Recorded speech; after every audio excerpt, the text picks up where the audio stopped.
It was late May 1864. The Overland Campaign had already chewed up thousands of men in the wilderness and at Spotsylvania.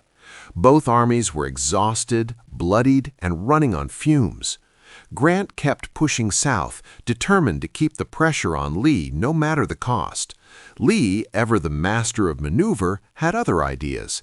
He reached the North Anna River first and saw his chance, not just to stop Grant, but to break him for good. Picture the scene. The North Anna snakes through the Virginia countryside, its banks steep in places, the water swollen from spring rains. Lee's engineers worked fast. They laid out a defensive line shaped like an inverted V, what some soldiers later called a hog snout. The point of that V rested right at Ox Ford on the river itself.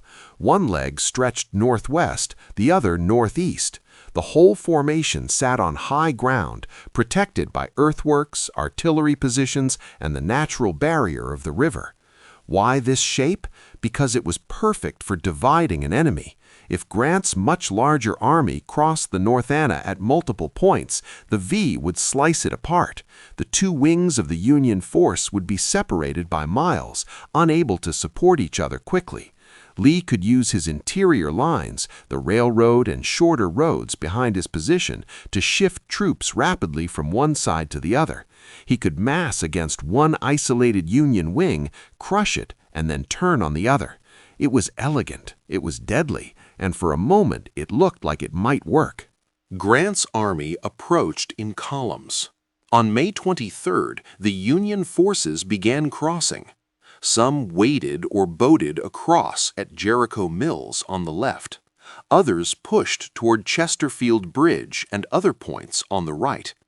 The army started to split naturally as it funneled toward the river crossings. Lee watched from his headquarters, sick but still sharp. His plan was unfolding exactly as drawn. The trap had teeth. If Lee could strike hard and fast while the Union Corps were divided and their lines of retreat still vulnerable, he could inflict a blow that might force Grant to retreat north, maybe even shatter the Army of the Potomac's will. The Confederates had done more with less before. Lee had outmaneuvered bigger forces time and again. This time, the ground itself seemed to favor him. But wars don't always follow perfect plans. Lee was already feeling the weight of months of constant campaigning. The strain showed. By the critical hours, he was down with a severe illness, fever, likely dysentery or exhaustion tearing at his body. He couldn't ride out to direct the fight personally. He had to rely on his lieutenants from his tent. That changed everything. On the Confederate left, A.P. Hill's men held strong positions but moved slowly when the moment came. Exhaustion from previous battles weighed on them. Coordination between the wings faltered. Orders took longer to reach the right places. The rapid counterstrike Lee envisioned never quite materialized with the fury it needed. Meanwhile, across the lines, Grant wasn't panicking. He had crossed with his forces split, yes, but he quickly sensed the danger.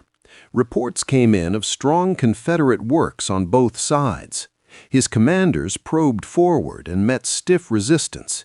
Instead of pressing blindly into what could become a slaughter, Grant ordered his men to dig in. They threw up earthworks fast, something the Army of the Potomac had learned to do well by now. Pontoon bridges went up behind them, keeping supply lines open. Grant sat there, chewing on an unlit cigar, sketching maps, listening to his officers. He knew the numbers favored him in the long run, more men, more guns, more resources coming from the north.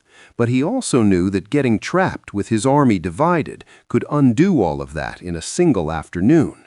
So he waited. He refused to give Lee the clean shot he wanted. He refused to break. The fighting that followed was sharp but fragmented. On May 24, there were clashes along the legs of the V. Union troops under Warren and others tested the Confederate lines and found them tough. Hancock's II Corps on the right pushed but couldn't break through. Skirmishes flared at Ox Ford and other points, but nothing decisive. Casualties mounted on both sides, around 2,000 each, but nowhere near the bloodbaths of the Wilderness or Spotsylvania. Lee, from his sickbed, urged his generals to strike that decisive blow. "We must strike them a blow," he reportedly said, the old fire still there even as his body failed him. But the coordination never fully clicked. Subordinates hesitated or arrived too late. The illness that sidelined Lee at the worst possible moment robbed the trap of its killing power. For Grant, those days on the North Anna tested something deeper than tactics. It was a test of nerve. Previous Union commanders had faced Lee and folded when things got complicated, pulling back after setbacks, letting the initiative slip. Grant didn't. He had come east with one clear mandate from Lincoln: keep going until the job was done. No more retreats to Washington after a tough fight. No more letting Lee dictate the tempo. He entrenched, he observed, and when he saw that Lee couldn't capitalize on the split, Grant made his next move. By May 25th and 26th, he began disengaging.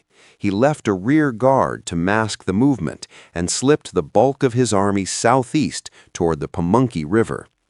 Lee's perfect trap had closed on empty air. That refusal to break mattered. It sent a message through both armies. To his own men, Grant showed he wouldn't be rattled by clever Confederate maneuvers. To Lee's soldiers, it hinted that this new Union commander was different. He absorbed the punch and kept coming.